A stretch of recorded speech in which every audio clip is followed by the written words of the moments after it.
মামুৰ আৰু অৱহেলাৰ মাজত কোনো পাৰ্থক্যই নাই। মামুৰ লাহে লাহে লোহাক ক্ষয় কৰে আৰু অৱহেলা মানুহক ক্ষয় কৰে। দুখন হাতে একেলগে 10জনক মাৰিব পৰা নাযায়, কিন্তু দুখন হাত জোৰ কৰি একেলগে 100জনক মন জয় কৰা যায়। প্লান কৰি ঠগিব পৰা যায় সঁচাই, কিন্তু প্লান কৰি কেতিয়াও ভাল পোৱা নাযায়। ভাল পোৱা বুলি ক'লে বুজো প্ৰথমে কাজিয়া কৰা, পিছত দুজনে দুজনক বহুতো মিছ কৰা, তাৰপিছত মান অভিমান সকলো পাহৰি আকৌ দুজনক এক হৈ যোৱা। বয়স 15 পৰা 28 বছৰৰ যিটো ভুলত কপালত দুখ আহে সেইটো হ'ল সময়ৰ সঠিক ব্যৱহাৰ কৰিব নোৱাৰা। মনত ৰাখিবা, সময় এজন মানুহৰ জীৱনৰ সকলোতকৈ মূল্যৱান সম্পদ। জীৱনত সফল হোৱাৰ এটাই ৰাস্তা আৰু সেইটো হ'ল সময়ৰ মূল্য বুজা। আপুনি যিমানেই নকৰে কিয় সময় ঠিক ব্যৱহাৰ কৰিব নোৱাৰিলে কোনোদিনো ক'তো সফল হ'ব নোৱাৰিব। এবাৰ চাকৰি ইণ্টাৰভিউত কোম্পানীৰ বছে এটা অদ্ভুত প্ৰশ্ন কৰে। সেই প্ৰশ্নটো শুনি প্ৰায় 200জন মানুহ মনে মনে থাকি যায়। প্ৰশ্নটো আছিল এনে ধৰণৰ, ধৰক বাৰিষা কালি আপুনি আপোনাৰ গাড়ী ড্ৰাইভিং কৰি গৈ আছে আৰু আপুনি এটা বাছ ষ্টপ অতিক্ৰম কৰাৰ সময়ত দেখিলে তাত 3জন মানুহ ৰৈ আছে। প্ৰথমজন এজনী সুন্দৰী নাৰী যাক আপুনি মন প্ৰাণ দি ভাল পাব বিচাৰে এবং গোটেই জীৱনৰ বাবে তেওঁক কাষত পাব বিচাৰে। দ্বিতীয়জন আপোনাৰ বহুতো পুৰণা এজন বন্ধু, যিজনে এবাৰ আপোনাক প্ৰাণ ৰক্ষা কৰিছিল।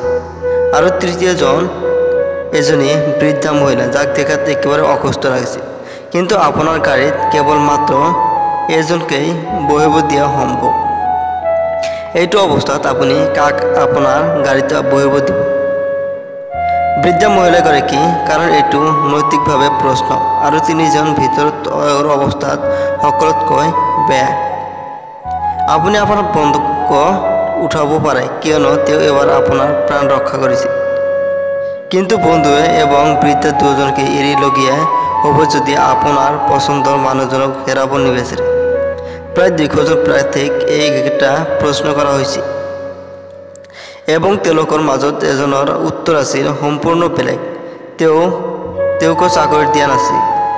জানে এই ব্যক্তিজন উত্তৰটো কি আছিল?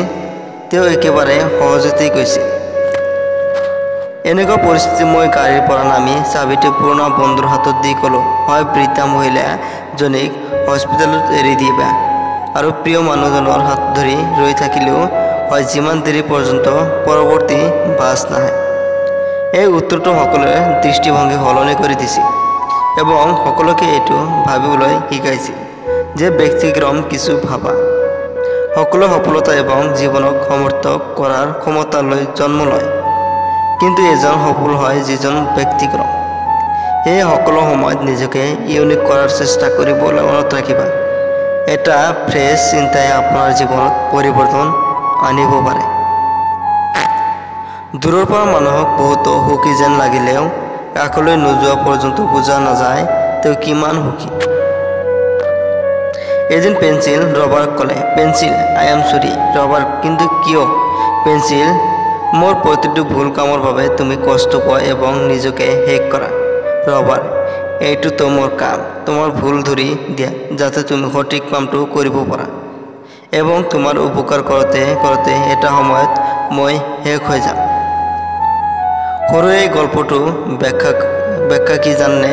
পেঞ্চিল হ'ল আমি সন্তানসকল যিসকলে বাৰে বাৰে ভুল কাম কৰোঁ।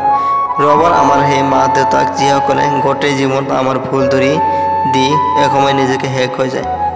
থেংকছ ফৰ ৱাচিং।